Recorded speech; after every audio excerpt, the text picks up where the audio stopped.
that the corporation could deny contraceptives to women under health care if it was a family-run corporation.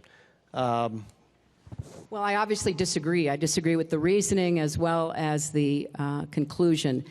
Just think about this for a minute.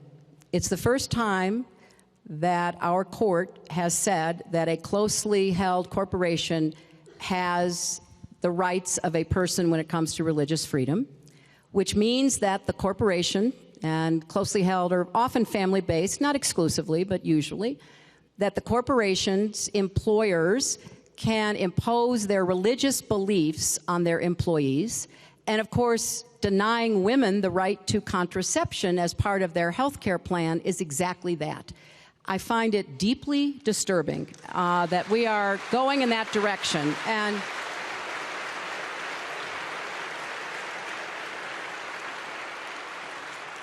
you know, part of the reason I was so adamant about including women and girls in our foreign policy, not as a luxury, but as a central issue, is because they're often the canaries in the mine. You watch women and girls being deprived of their rights. Some of them never have them. Some of them lose them. And among those rights is control over their bodies, control over their own health care, control over the size of their families. And it is a disturbing trend that you see in a lot of societies that are very unstable, anti-democratic, and frankly, prone to extremism, where women and women's bodies are used as the defining and unifying issue to bring together people, men, to get them to, behave in ways that are disadvantageous to women, but which prop up them because of their religion, their sect, their tribe, whatever. So to introduce this element into our society, look, we're always going to argue about abortion. It's a hard choice, and it's controversial. And that's why I'm pro-choice, because I want people to be able to make their own choices. And it's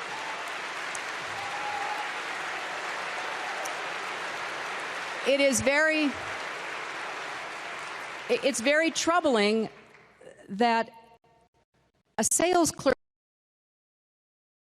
at Hobby Lobby who needs contraception, which is pretty expensive, is not going to get that service through her employer's health care plan because her employer doesn't think she should be using contraception.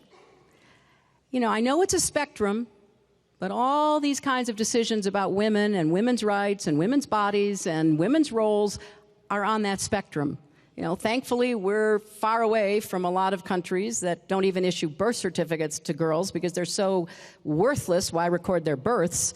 So we're very far from that. But this kind of decision raises serious questions. And one of the concurring opinions basically said, well, if the government wants to provide contraceptive insurance or free contraceptives to women, the government can do it. That's a kind of odd conclusion because there are one of the concurrences, and it was 5-4, and so it was pretty much a split between the so-called conservatives and the so-called liberals. But that raises all kinds of issues. So does this mean that whoever wrote that concurrence is in favor of a single-payer system for contraception? I think there are a lot of interesting questions, but before we get to the interesting questions, I think there should be a real outcry against this kind of decision, and there will be many more now. Many more companies will claim religious beliefs, and some will be sincere, but others maybe not. And we're going to see this one insurable service cut out for many, many women. And there's a lot of other things. There are companies that may be closely held by employers who don't believe in blood transfusions.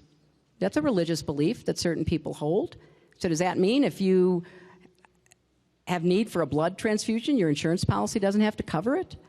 So, this is a really bad slippery slope. But let me just push back for a minute, because it was under an act signed when your husband was president. Well, it was never, and Ruth Ginsburg points that out. This was the Religious Freedom and Restoration Act, and the reason that was passed and Bill signed it in the 90s was because at that point, there were legitimate cases of discrimination against religion.